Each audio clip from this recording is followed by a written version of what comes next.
hockey fans. Welcome to the BlueNote Fan Report.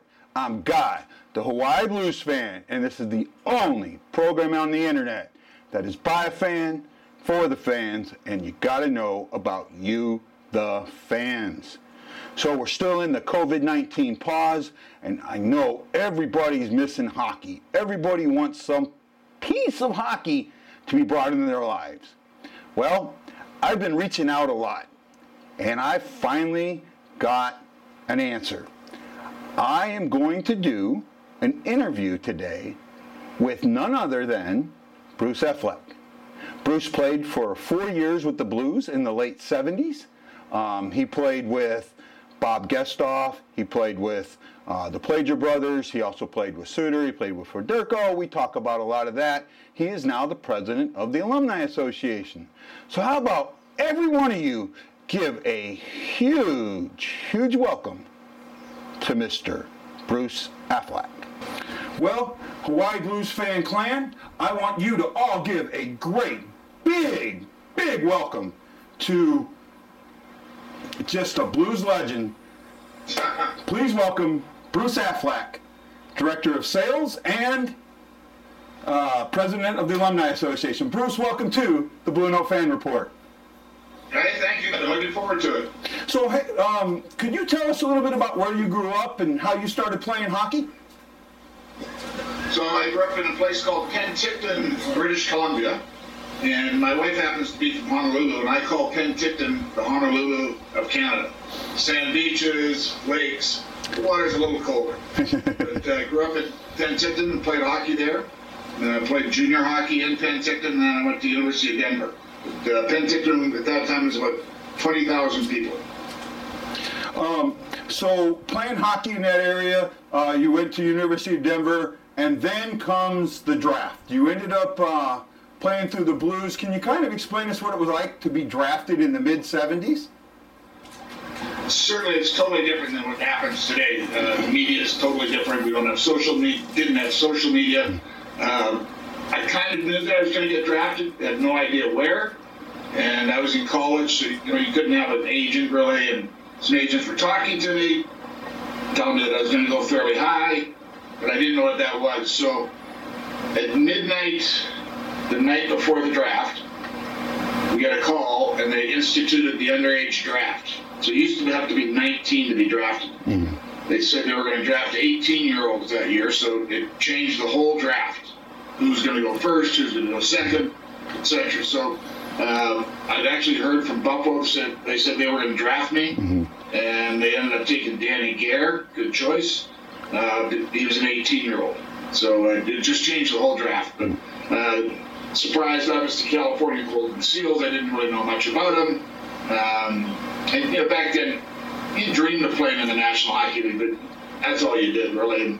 I didn't know what the rules were or how you got there and anything like that. So I didn't really know I had a chance until the year I got drafted. Yeah, I also was doing a little research, and I found out that you were also drafted. You were drafted third of the second round by the Golden Seals, but you were drafted first by Cleveland of the secret WHL draft? Yeah, it's a funny story, but Bill Dineen, good old Fox. So he had a great career, coached all over the place, and then he got scorned by a certain individual, and I helped him get back at the guy a little bit in the hockey world, if you can do that, and so he did that as a favor to me. Well, that was like really early in the WHL startup, wasn't it? Correct. Yeah. So my heart was in the NHL. I didn't even listen to offers from the WHA.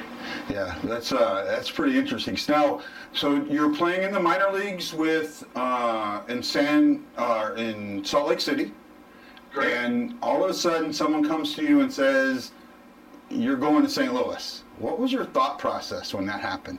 Yeah, well, back up a little bit. The summer of the draft. Okay.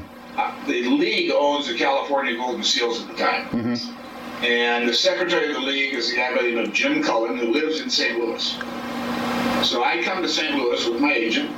We meet with Jim Cullen and Gary Young, who was the general manager at the time of the California Golden Seals.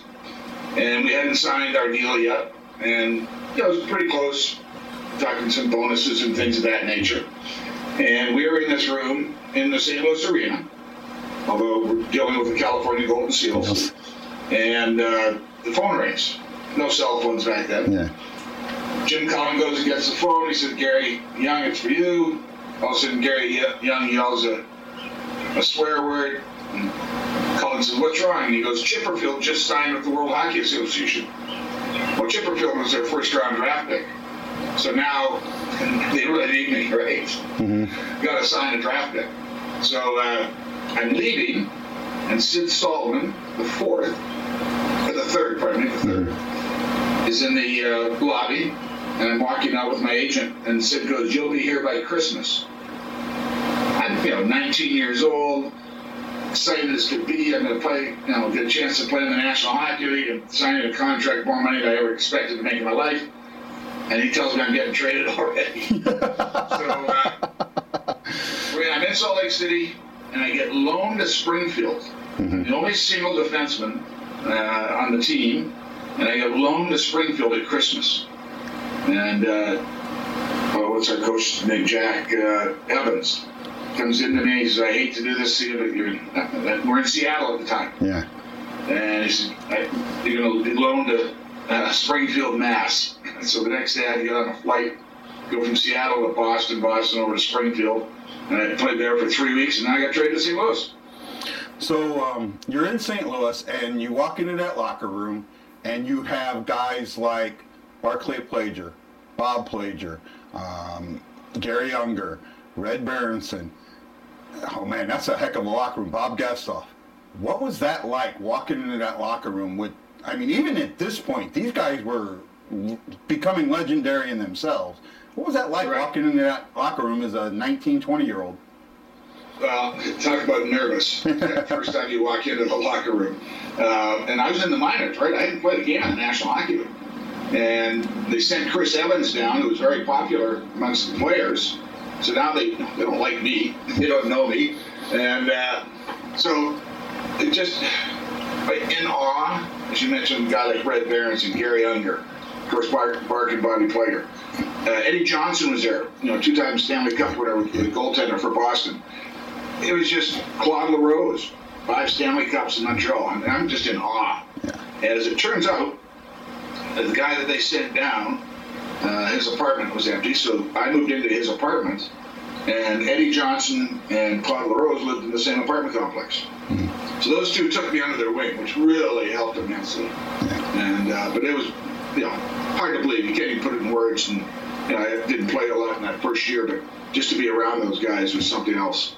Yeah, so you have played, and I thought this was amazing. You played with 5 of the numbers that are up in our rafters. Can you tell me a little bit, quickly about each one of those 5 guys, what it was like to play with them? You've seen some of it, because you played in an interesting era. You played at the end of the originals and the beginning of that second set. So, if you don't mind. Okay, so I'll leave number 3 till later. Okay. Number 5, Bobby Plager. He was my roommate my first year, my rookie year. Why you would put a rookie with Bobby Plager, I have no idea. This guy is going to lead you down the wrong path. Anyways, I was his roommate, and we got along fantastically. And he's one of the funniest guys in hockey, big prankster, still is today, 73 or whatever he is. And he's just a great guy, no better team guy than Bobby Plager. Yeah. So, again, being the rookie, what a way to come into the league. Let's see, the next up on the list would be Bark Plager, I guess. Mm-hmm. 8, yeah. And Bark, obviously, we lost him way too young. Mm-hmm. He was kind of the spirit of the team. He was at the tail end of his career, but he was our captain, and he was our leader. And he would go to bat and go to war for anybody. And, it's just one of those things where he didn't have to say much, although he could be very vocal. that you knew when he was upset if you had done something wrong, and you better correct it. And he didn't have to say much, but very special guy. 9, 10, 11, Brian Sutter. So the first year, the first camp, Brian comes in and he goes, "Hello, Mr. Affleck, how are you?" And I said, "Brian, I'm about 3 years older than you." I said, "Bruce would just be fine." By the end of the year, he was telling me to F off. I'm sorry. Where did the respect go? He's just, he became obviously the heart and soul of the team. One tremendous captain, and I think he still has the longest tenured captain, I think. But just became the heart and soul of the team. And here he was, about 170 pounds soaking wet, and he'd fight any big guy in the league. I think the 1 year he ended up with like 21 fights or something. And there's just, he gave it all every night. And then that's what I guess is 2014. Well, Federico. They played with Holly. Federico. So Federico, I guess, would be the next one, right? Yep. Bernie was one of these guys that when he first came in, guys were going, "He doesn't do much for me." And then at the end of the game, he had a goal and 2 assists. You go, "How did he do that? I didn't notice him." And the next game, 3 assists. Well, you just didn't notice him. Kind of like the Gretzky, couldn't skate very well, didn't have a great shot, wasn't that big, wasn't tough, but at the end of the game, he was your best player. And certainly he's, until Holly came along, he was the icon for the St. Louis Blues. Into the Hall of Fame, just a great career, and just a great family guy. See Bernie quite a bit still around town. He has 3 boys, and Berna, his wife. So, very honored to play with those guys. And is that 5? Did I get all 5? You've got number 3 to talk about. Oh, that's right. Go back to number 3. So, probably the toughest guy I saw play hockey. 5'10", maybe 185 pounds. He used to laugh and tell the story, "Hey, I got run over by a tractor when I was at 5, but I'm okay." So, he's the guy that would fight anybody and was tough as nails. A little crazy. Typical crazy guy, very quiet off the ice, but on the ice. I remember one time, I think it was Bobby Hull's arm, he broke with a slash. And we got out to the bus in Winnipeg, or I think it was in Brandon, actually, for a preseason game against the WHA at the time. And people were trying to, turn our bus over. That's how bad it was. But he was tough as nails, boy. And just to give you an idea, so we lost him in 77, in May of 77. That following season, 77 and 78, a lot of guys didn't have as much room, myself included, because I played with Bobby. But Chuck Leffley was a guy that used to score some goals, but he'd go into a corner and he'd go, if somebody was trying to rough him up, he'd go, "You guys know my friend Bobby?" And Bobby wasn't around the following season. So that really took its toll on us. And we had a very poor season that year, but very special guy. Still stay in touch with his wife a lot. And his son, who his wife was pregnant the time he passed away, Bobby Jr., lives in town now, and he's just one special individual. Went to University of Michigan, tried to play pro hockey, didn't make it, became a Navy SEAL at an older age. Usually the SEALs don't accept it at that age, but he talked him into it. And it now works in St. Louis here and skates with our alumni, so it's pretty special. Yeah, I'd say that. And being retired Navy myself, I might have to set something up and talk to him if we can. Yeah. So during your career, I noticed something really interesting. You got sent down a couple of times, and you were a 3-time Defensive Player of the Year and a co-MVP once in the AHL. So how was the AHL different than the NHL back then? So, well, certainly you didn't have as many teams, as we do today, but the game was much more, I don't want to say physical, because the guys today are very physical and they're in better shape and they're faster, stronger, et cetera. There was a lot more hooking and holding and, tripping and slashing and cross-checking. And so it was a different game. And it certainly wasn't as fast as it is today, because we weren't as fast. But still the good hockey players, you figure who they were on the game. But I think the biggest difference is just that everybody's faster, quicker, got a better shot, can always react better. It's just that it can be a fine line for somebody to get from the American League to the NHL, and somebody just may need a break, but it's a very fine line, and but it's a big jump to go from the American League to the National League. It's a big difference. Yeah, it's like riding I guess the old adage, the difference between riding a bus and flying in a plane. There's a big one right there. Well, I played my first year when I got loaned to Springfield. We played Christmas Day in Providence. This is pro hockey. Yeah. So your playing career is coming to an end. You're getting ready to retire, and then all of a sudden, your next step leads you back to St. Louis. Can you tell us about how you went from retiring hockey to coming back to the Lou?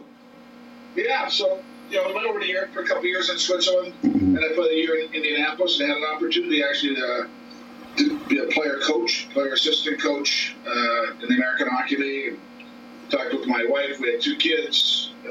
Really wanted to go back to Europe, but didn't work out. And then so we decided. I worked in the real estate business in St. Louis in the summer, so we kept our house in St. Louis. Kept coming back here after I got traded from St. Louis. My wife's family is originally from here, although they grew up in Hawaii, which we can get into. But so we kept coming back here. So I came back and I went and worked for the real estate company, WM French, who I'd worked for the last 30 summers, I guess, and thought that's where I'd be for the rest of my life. And then in 87, I think it was, I called from the Blues, who I'd worked with and sold some of their players' houses and things, and they were looking for a sales manager and a guy to do some color on the radio once in a while. And it'd be a great fit. Number one, I know the game a little bit, but I'm in sales, that's what they wanted me to do.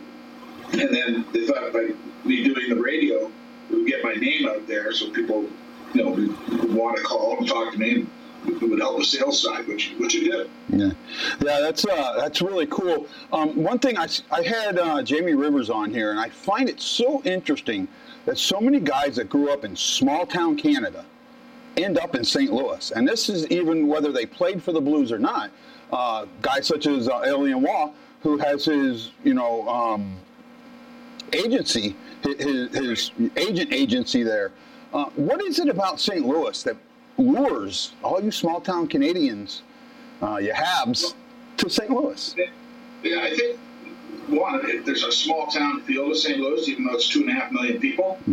It's spread out, not the hustle and bustle of the coasts, East and West Coast. A little slower pace. Cost of living is much better. So I think those, plus the fact that, especially for a former player, we were so accepted by the fans here that it made it home.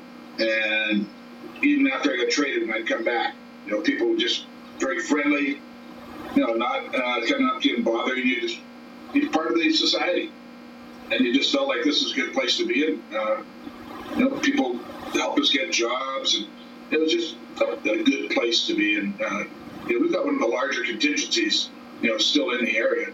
Today's world, with guys making so much money, we won't see as many guys doing that because they can go live anywhere. But I think back then, guys wanted to have a little familiarity with where they were. Well, with that, I guess Barrett Jackman just moved back to St. Louis after he retired, correct? Yeah, he's been here the whole time. He kept his house, just actually built a new house. So, Bruce, I appreciate you. We're going to take a quick break, and then we'll be right back with Bruce Affleck. Hey, it's been a while since I've had one, but I am glad to showcase today's tattoo of the game. This tattoo is on none other than Bob Morton. Bob's been on the show a bunch of times, and I think this makes him a Hall of Famer, along with his boys, Jackson, Chase, and Alex. This tattoo is the Stanley Cup with 2019, the BlueNote on the bottom of it, and then at the top, you can see 3 numbers, the number 14, the number 16, and the number 19. The number 14 is for Jackson. The number 16 is for Alex. And the number 19 is for his newest boy, Chase. This is a great tattoo. It was done by Joshua Pullen at Hazika Custom Tattoos. Bob said it's on one arm and the other arm's empty for when the Blues repeat. You know what, buddy? I like your thinking. Someday, my friend, I might be joining you. This is Guy, the Hawaii Blues fan, saying thank you for allowing me to showcase your tattoo as my tattoo of the game. Well, welcome back, Bruce. So I've been noticing that you've basically worked with the Blues for about 35 straight years. And you've seen some of the lowest of lows, the Lowrys, and then you've seen some of the highest of the highs, obviously this year with the Cup. Can you tell me some of the memories you have of your time with the Blues, both as a player and in the front office? Well, certainly as a player, you just appreciate every game you got a chance to play. Some people will ask, what was your favorite moment or whatever. And it was really playing against the best people in the world at the time. Now, I got a chance to play against Bobby Orr, and I got a chance to play against Gordie Howe. So I mean, a wide range of, Hall of Famers, let's say, that played. Esposito, played with Derek Sanderson for a year in St. Louis. We go on and on about stories about him. But, just being proud to be in the National Hockey League and playing. So I think in that case, it's just being able to play the game. I still play the game today, and because I love it. I mean, I just love to play, and it's fun. So, obviously, I've worked for 7 of the 8 owners. The only one I didn't work for was Harry Arnest. Mm-hmm. You can go back and talk about the Solomons and how they started the NHL, the Blues, and there's great areas back then. I got the tail end of it where we were going downhill, mm-hmm. and we were out of the playoffs, and then I almost moved to Saskatoon, and we're also Trina Bison. So that was a strange era. You mentioned Bill Laurie, and I feel sorry for Bill in that sense because number one, he lost a lot of money back in that day. We didn't have a cap, mm-hmm. and he was showing out $20 million a year. Just keep the team, which he was willing to do. And sorry about the dog. And then, I think he got some bad advice, getting rid of Prawn or doing some things. So I felt sorry for him. Yeah. I mean, he wanted to be a good owner, and he had deep pockets, which is what you always appreciate. And then, checking through windows on a tight budget and stuff. I think you go back to the it was 2001 where we won the President's Trophy, I think. Mm-hmm. There were some teams when I was out of it watching them, I thought we should have gone a lot farther than we did. But obviously, as you mentioned, this past year it was just hard to beat. It's still surreal somewhat. Yeah. Even when I'm talking to the guys that are retired or the current guys, it's still surreal. And certainly Tom Stillman and his ownership group, which are all local, have done a fantastic job at the business side of it with Chris Zimmerman. I mean, we stay by the cap. We're not a big market team. Yeah. But we've done a great job. And part of that is revenue sharing, mm-hmm. allowing you to compete with the big boys. But it's worked. And I just think, the ups and downs for sure. The lows, almost getting moved to Saskatoon. Yeah. Definitely the low. Yeah. So with the Lowry, and I just want to chime in, I thought one of the biggest mistakes they made was in 2004, before they sold it, getting rid of everybody and losing that playoff streak. I thought that was what made the team profitable and viable, was that playoff streak. If you'd have kept that, I think they could have done a little better. But that's just my opinion. I don't know what their situation was. Yeah, no, you got some bad advice. And, the Blues had never made money through all those years, even from what I understand, the Solomons, when they went to the finals and things of that nature. Yeah. They didn't lose $20 million like Bill Laurie did. Yeah. But, they weren't making money. So, he was a good owner in the sense that he kept his hands off of it, mm-hmm. but I didn't like some of the people he had around him. Yeah. Let's put it that way. Yeah, I understand. I don't want you to get into the tails and tails of that. But one thing about that real quick. You were around that 95-96 team. And there were 7 Hall of Famers. And just a little secret to my fans, I'm hoping that Tuesday, or very soon, I'm talking to one of those 7 Hall of Famers. What was it like to be around that team, especially after Gretzky shows up in the locker room? Well, hitting back up, when Holly was doing his thing, it was very interesting to see how he was looked upon and treated throughout the National Hockey League, not just in St. Louis. I mean, he built our new building downtown. If it wasn't for him, we wouldn't have built a new building. We didn't get to a hotel in Detroit. There'd be 200-300 people in line waiting for an autograph, and he would sign every one of them. Go to Toronto, be more, and he just, at the time I was vice president of sales. I said, what an easy job when you got Brett Hall as your sales tool. So that was a very special time. And then you mentioned the other guys, McKinnon, Pronger, Gretzky. One little side note, you'll see in some print, every game was sold out when Gretzky was there. Yeah. Well, they were almost sold out before that. It was a short season. And we moved into a new building, et cetera, and most of our games were sold out anyway. So, the Blues were willing to go spend some money. They'd come to terms with, from what I understand, that signed into an extension. And then Mike Keenan screwed that up. Yeah, I heard about that. I was hopefully the other Hall of Famer I want to ask him about that. So right now you have 2 positions with the Blues. One is, if I read correctly, you're still vice president of sales. Is that no? Yeah, just doing the alumni stuff. Okay, so you're the president of the alumni group. Is that correct? Correct. Okay. Now, tell us a little bit about the alumni group, and don't talk about January yet because I want to ask you a couple of questions about that. Don't talk about January yet. Next January or past January? Say again? Next January? Yeah, next January. The January coming up. Okay.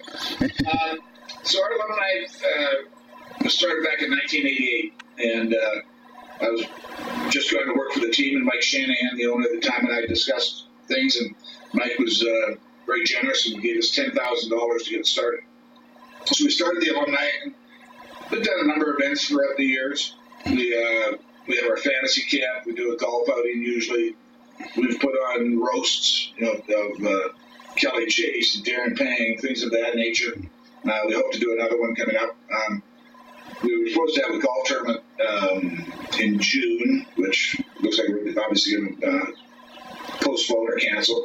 So, been very involved. I've donated millions of dollars, actually, locally here in St. Louis to different charity groups. We played the outdoor game at Busch Stadium and donated $100,000 to the Police Foundation. It's a lot of fun things like that we do. We still skate 3 times a week, have ice. Now, not all alumni. We have to have some local guys join in with us. But we've got a very special locker room we just built last year. And in our new facility where the Blues new practice rink is too. Yep. And it's got a steam room and a hot tub, and it's gorgeous. So, everything's going well, and been very active in the community here, and it's been a lot of fun. Right. So the reason I didn't want you to talk about what's coming up in January yet, as everyone knows, the Blues are playing in their second Winter Classic. This time it's in Minnesota in the Twins Stadium. And I was wondering if you're the guy or one of the guys that's going to help with the alumni game the day before. Yeah, I don't know if they're going to do the alumni game. I have not heard that. Okay. Some teams are not doing it anymore. Oh, really? So I'm not sure. Yeah. If there is an alumni game, yes, I'd be involved. Yep. So if there is an alumni game, would you be inviting Grant Fuhr to be one of the 3 goalies? I don't think he plays anymore. The last time I talked to Grant, he doesn't play anymore. He doesn't play anymore? Oh, man, that's a sad one. I know, Curtis Joseph, last time that you guys played, he was also a Toronto goalie, and they had the Centennial Classic, so he played in that. Would you think he might be willing to play in this one if they have one? he would definitely be asked. He had knee surgery, Mm-hmm. so I don't know how he's doing. I haven't talked to him in probably 2 or 3 months, Mm-hmm. so I'm not sure how his knee's doing. How did the alumni game, so I didn't get to see it, unfortunately, being in Hawaii. How did the alumni game go for the All-Star game? Oh, the All-Star game. So we played out at our practice facility at the 17 Community Ice Center, it's called. It holds about 3,000 people. It was sold out. What's nice is the National Hockey League invites all the alumni presidents into the host city. Mm-hmm. And you get to go to the games and meetings and things. So we had built-in players. Yeah. So it really turned out very, very, very well. I know you had some really good guys. I would have killed to go to that game and that whole atmosphere. I just would have killed. So Red Beardson played in that game at 80 years old. Yeah, I know, and that's just, I mean, wow. He wasn't out of place. Yeah, I remember seeing some pictures of the smile on that man's face. I don't think he ever smiled when he played hockey because he had I started watching. My grandfather, big fan of the game, took me to games right around when you played, the 77, 70. I remember seeing Berenson just on the ice looking like he was going to bite somebody's head off. He had the beady eye. Yeah. It's brilliant. Yeah, it was amazing. I mean, you guys, for me, and I got to tell you, doing this, you got to try and be somewhat of a hold your down and that. And, oh, man, you guys are like my heroes, all of you. Anyone that put that note on for one game is a hero to me.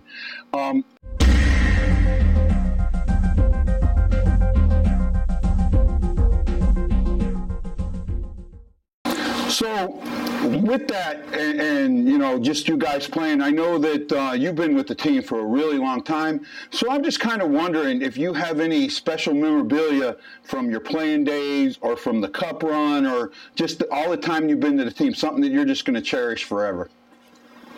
I wasn't a big collector. Unfortunately, back in the day when I played, you weren't allowed to take your jersey with you. So I don't have really any jerseys. My wife bought me a jersey for my 40th birthday and put a name tag on the back, which we didn't have usually back when I was playing. I have a couple sticks of my own. I give one to my son, one to my grandson. Other than that, I wasn't a big collector. I had some hockey cards, which I gave to my son, and I have a few other things like basketball, but not on the hockey side. I've got a Michael Jordan jersey, which is pretty nice. Yeah. Signed. And then really the biggest thing I have now is a Stanley Cup ring with all the diamonds and everything in it. It's spectacular. You can't wear it anywhere. Yeah. Yeah. Don't wear that around me because I might take it home. I actually have a friend of mine, one of my fans of the show that lives here in Hawaii with me, got me the O'Reilly fake ring, the one that looks like O'Reilly's ring, and I cherish it. I normally wear it on the show. I forgot to put it on today. So one last thing, and I think a lot of people might like this, you have a special connection to where I live, the city of Honolulu. So would you mind talking about that real quick before we cut this short? So my wife's family, as I mentioned, is originally from St. Louis, both her mother and father. And a long time ago, like 1950, he was a lawyer, and he got a call, and they were in Syracuse, I think, New York at the time, middle of winter. Would you want to go to Hawaii, to a law firm in Hawaii? And her dad said, yeah, probably not. You know, my wife wasn't even born yet. And but I'll call my wife. Calls the wife. She's got 3 little boys, winter jackets, trying to get them on. Would you want to go to Honolulu, dear? Yes. So they left, went to Honolulu, and that was like 1950, I think, something like that. My wife was born in 54, and he became territorial governor, and actually took the state into statehood in 59, and then we went back in 76 in the summer when he ran for senator, pardon me. He was governor before, to help on his race and did some odds and ends, which was kind of unusual for a hockey player. So I'm fairly familiar with Honolulu. So fortunate to have somebody that's from there when we go back, of course, and still have She has 2 brothers and a sister that live there. And so we get back quite as much as we can. Well, with that, the next time you do get back, I would hope that you would contact me and we could go out having a beer and you can tell me all those hockey stories that you can't tell on a camera. Because I'm sure you have a few. Would love to. Well, Bruce, I want to tell you thank you so much. I really do appreciate this. I know this is your first visit. I hope it's not your last. And I do hope that I get to meet you soon when I get to come back to St. Louis or you come here. And one of these days, it's my dream to get to one of your alumni events, either the training camp or the golf event or something. That would be just, my icing on the cake. So again, let us know. Again, I say thank you and aloha. And Bruce Affleck, I hope to see you again on the BlueNote Fan Report. Thank you very much. Well, guys, this is a full show. I really appreciate it. I'm going to try and do a lot more of these interviews, and I'll put some fans of the games and things like that in with the interviews. I've got 2 special interviews lined up coming very soon. You guys got to know that I am bleeding blue with you. And that's my tagline, and you go, why does he say that? And I'm going to show you why, because I'm not the only one. Who else out there is bleeding blue with you? HawaiiBluesFan, we're bleeding blue with you. Let's go Blues! Let's go Blues! Let's go Blues! Let's go Blues! Jackson and Alex, that's right. We're bleeding blue with you. And I'll see all of you on the next BlueNote Fan Report. Aloha!